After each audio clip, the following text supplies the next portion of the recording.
It was a regular Wednesday afternoon when my husband, Tom, dropped an unexpected bombshell. He had been offered a week-long business trip overseas, leaving me alone in our house for the first time in years. Though I knew it was part of his job, the idea of being alone for that long made me anxious. Tom packed his bags, kissed me goodbye, and left with a cheerful smile, promising to check in every night. The house suddenly felt too big, too quiet. The first couple of days went by without much trouble.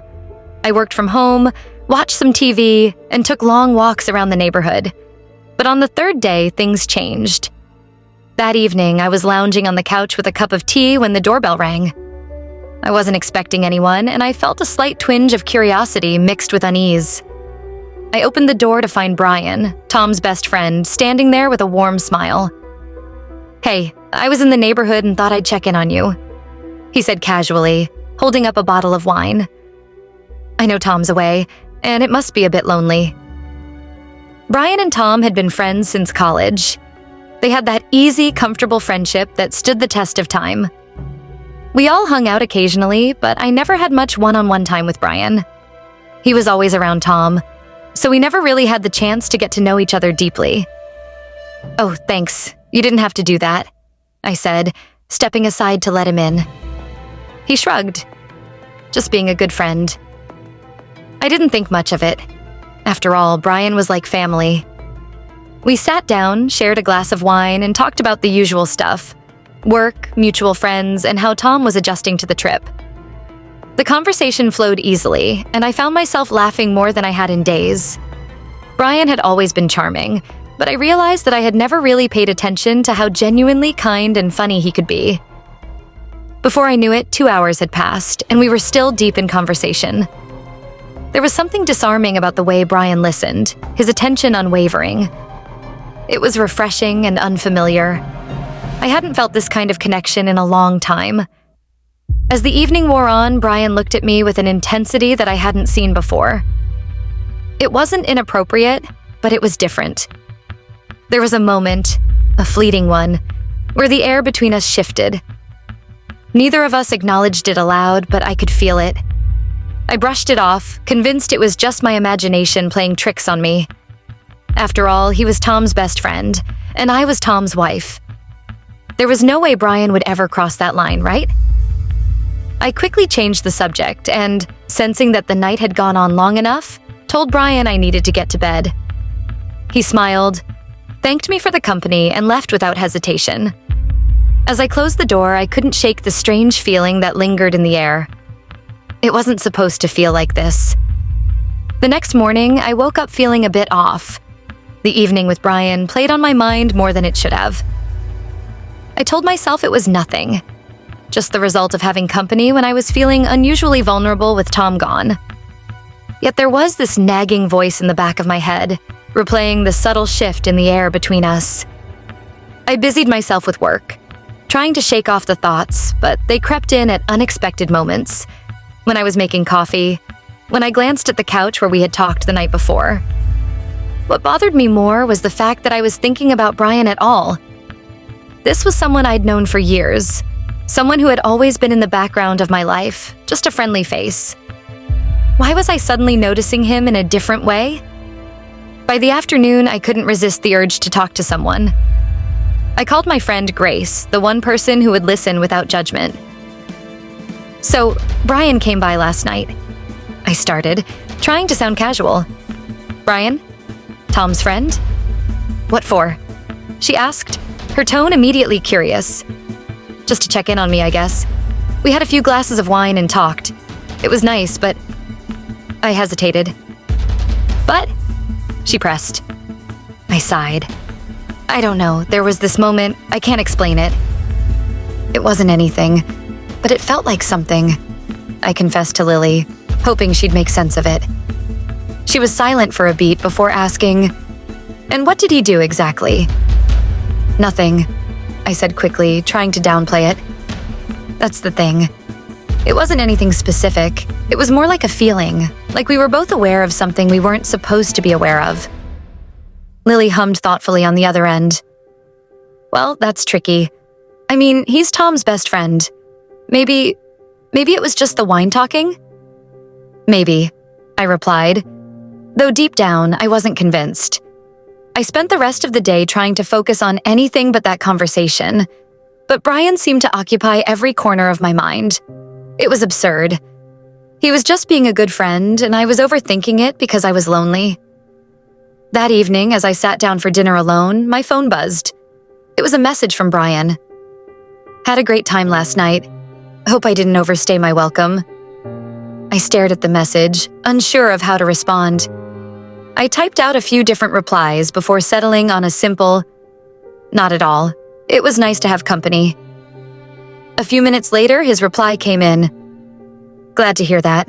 I was thinking of stopping by again tomorrow if you're free. No pressure, of course."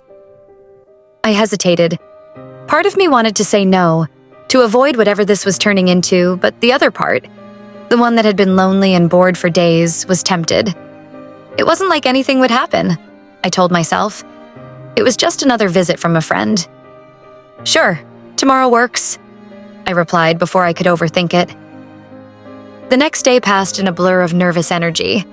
I couldn't stop thinking about what I was doing. Was I setting myself up for something I couldn't control? Or was this all in my head? That evening, Brian arrived again, this time with takeout in hand. We sat at the kitchen table, eating and talking like we had the other night. But this time, the energy between us was even more charged. Every laugh, every glance felt heavier, as though we were both skirting around something unspoken. At one point, I caught him staring at me a little longer than usual, and I felt my heart skip a beat. I quickly looked away, feeling the weight of guilt settle in. This is ridiculous, I thought to myself. He's Tom's friend. Nothing is going to happen. But the more I tried to push it aside, the more I felt drawn to the idea of letting something happen. And that was terrifying. As the evening wore on, it became clear that whatever had been brewing the night before was still there. We danced around it with small talk and casual conversation, but the tension was undeniable. And then, without thinking, I found myself saying something I hadn't planned. "Brian, do you ever wonder what would happen if we weren't tied to other people?" He looked at me, surprised but not shocked. There was a pause, and then he answered, his voice quiet. "I've thought about it. More than I should." I hadn't expected that. My heart raced, and I felt a strange mixture of excitement and panic. "I'm sorry," I stammered. "I don't know why I said that." Brian shook his head, his expression soft but serious. "No, don't apologize. I've been feeling something too, but I don't want to ruin anything. You and Tom, that's sacred." His words hit me hard, and I realized how close we were to crossing a line that couldn't be uncrossed. I nodded, feeling the gravity of the moment. "Yeah," I whispered. "I love Tom." Brian leaned back, exhaling deeply. "I know, and I respect that. But I won't lie, it's hard being around you sometimes. There's this connection that I can't ignore." For a long moment, we sat in silence, both of us contemplating the reality of what was happening. We had acknowledged something that neither of us wanted to, and now there was no going back. As Brian stood up to leave, he looked at me one last time. "I should go before we make a mistake." I nodded, unable to speak, and watched as he walked out the door. The house felt even emptier after he left, and I was left to face the complicated mess of emotions swirling inside me. The day after Brian's second visit, I woke up feeling a sense of relief and dread all at once. A part of me was glad that we had come to our senses, but the other part couldn't stop thinking about the depth of our conversation, about how close we came to doing something that could shatter my marriage. Tom called me later that morning, checking in from his trip. His voice was warm and familiar, yet I couldn't shake the guilt that gnawed at me. I listened to him talk about his meetings, his coworkers, and how much he missed me. Each word felt like a weight pressing down on my chest. I found myself responding automatically, trying to sound upbeat and normal, but I was far from it. I felt like I was living in two worlds. One where I was Tom's loving wife, and another where Brian had stirred feelings I wasn't ready to confront. Later that evening, I decided to call Brian, just to make sure everything was still normal between us. I didn't want things to be awkward, but But I also needed to make sure we were both on the same page, that nothing had changed. "Hey," I said when he answered, trying to sound casual. "I just wanted to make sure we're okay, after last night." There was a pause on the other end of the line. "Yeah, we're fine," he said, but his voice lacked the easygoing tone he usually had. "Are you sure? I don't want things to be weird between us," I pressed. Brian sighed softly. "Look, it's not weird, but I'm not going to lie. I think we need to be careful. Whatever this is, it's dangerous for both of us." I knew he was right. "I agree. I don't want to mess things up."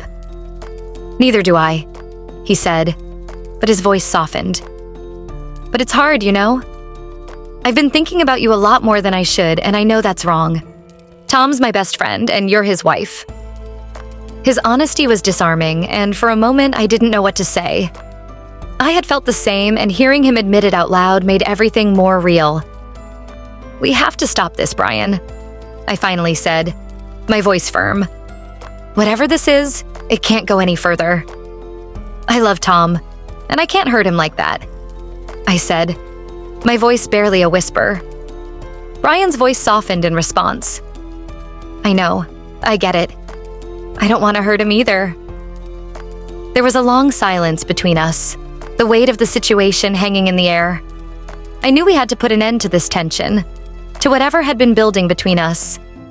But the more I tried to convince myself, the more I realized how hard it was going to be.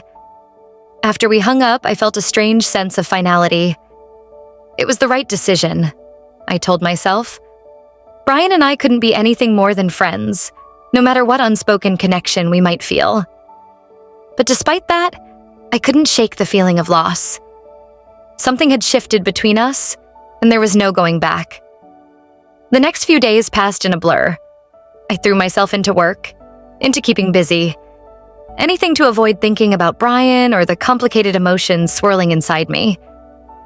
Tom was due back in a couple of days, and I was determined to put all of this behind me before he returned. But things didn't go as planned. The day before Tom was supposed to come home, I got a text from Brian. "Can we talk?" My heart sank. I knew I shouldn't respond, but something in me couldn't resist. I couldn't leave things unresolved. "Sure," I typed back, feeling a pit form in my stomach. That evening, Brian came over again. I had promised myself this would be the last time, that we would have one final conversation to clear the air and then go back to our normal lives. But the moment he walked in, I knew it wouldn't be that simple. We sat on the couch, both of us avoiding eye contact for a while, the tension palpable. "I'm sorry," Brian finally said, breaking the silence. "I shouldn't have texted you. I've been struggling with everything, and I didn't know what else to do." I shook my head. "It's not your fault. This whole thing just got out of hand. We should have never let it get this far."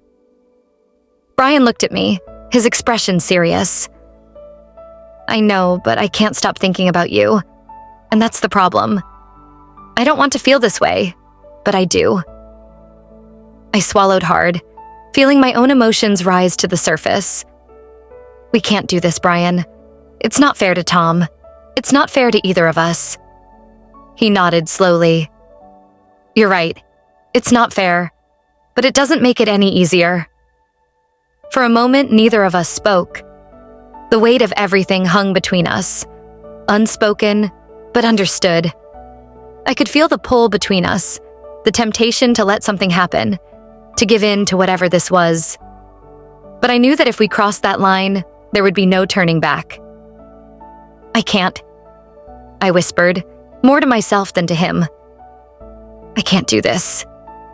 Brian stood up, running a hand through his hair. "I know, I should go." But neither of us moved. We were both frozen in place, standing on the edge of a precipice we didn't want to fall into. Finally, Brian turned to leave. But before he reached the door, he stopped and looked back at me. "For what it's worth, I care about you, but I won't be the one to ruin your marriage." And with that, he was gone. As the door closed behind him, I felt a strange mix of relief and sadness. I had made the right choice, but it didn't feel like a victory. It felt like I had lost something important, something I hadn't even realized I wanted. The next day, Tom came home. His warm embrace was familiar, comforting, but I felt a distance within myself that I couldn't explain.